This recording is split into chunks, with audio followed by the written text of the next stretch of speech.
Hello, everybody. Welcome to Message Monday, where our aim here is to encourage, educate, and motivate you on topics surrounding your life, career, and business. I am your host, Michael Hogan, and I'm happy to have you guys here with us.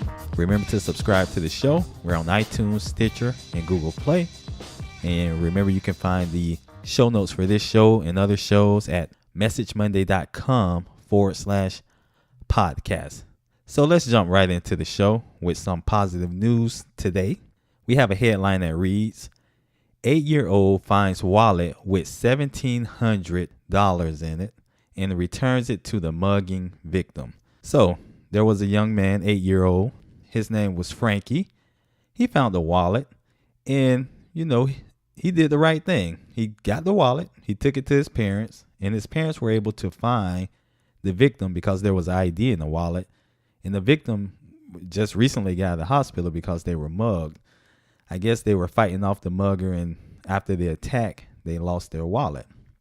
And that's great news because too often, we hear about individuals that's dishonest.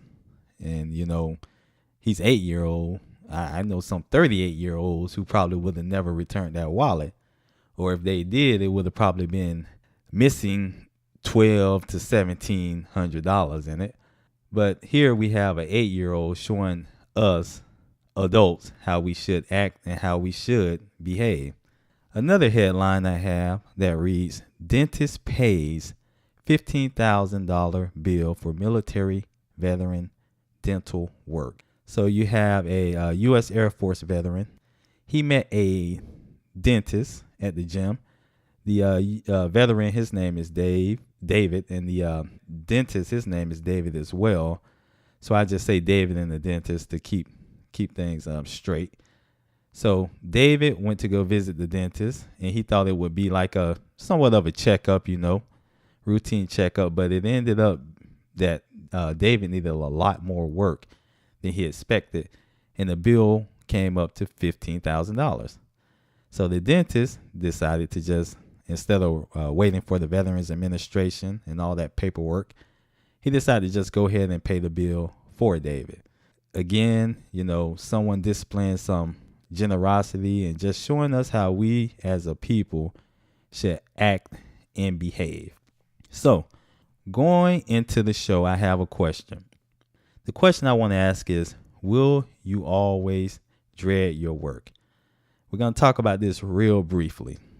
I was recently looking at an article, and the article suggests that about 50% of the workforce is not happy with their jobs. And if you fall in that statistic, it will have you ask the question, am I always going to dread my work? Well, here's the news, good news. That's really up to you. It's really your decision, and you really have to make a decision. If you are unhappy with your work, make the decision to change that. Decide on what you want to do and where you want to be. If you're not sure, start researching work that you have an interest in. Pick up different skills that you're interested in. Just experiment with different work. Talk with individuals who are doing the type of work you would like to do.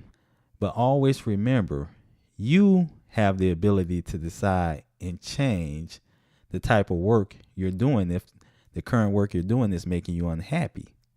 Don't give that power to anybody else. Don't give it to your manager, supervisor, your current company. Don't give it to your government. And don't give it to your family and friends. Take that responsibility upon yourself and make a decision. And when you make a decision and decide on the type of work you want to do, you could then start looking for parallels between your current work and the work you like to do. What I mean is this. If the work you like to do requires you being a little bit more creative in ways, you can start looking at your current job and looking for ways you could be more creative. Or if the job you want to do requires you to be more of a leader and public speaker, maybe you can start looking at your current job for ways you can lead more and speak more publicly. That way you're exercising and building that skill set that's required for the work that you really want to do. And in doing that, it will make you happy in your current work. But yeah, just wanted to talk to you guys real briefly about that. And I'm pretty sure it's a question that, when people stop and think about it, it's a question that they really want to ponder over. But as always, guys, if you found this show helpful, remember, like, share, comment, share it with someone who you think needs it. And as always, guys, have a blessed day. Make today a great day. Make this week a great week. And have a happy and safe Thanksgiving. And we'll see you on the next Message Monday.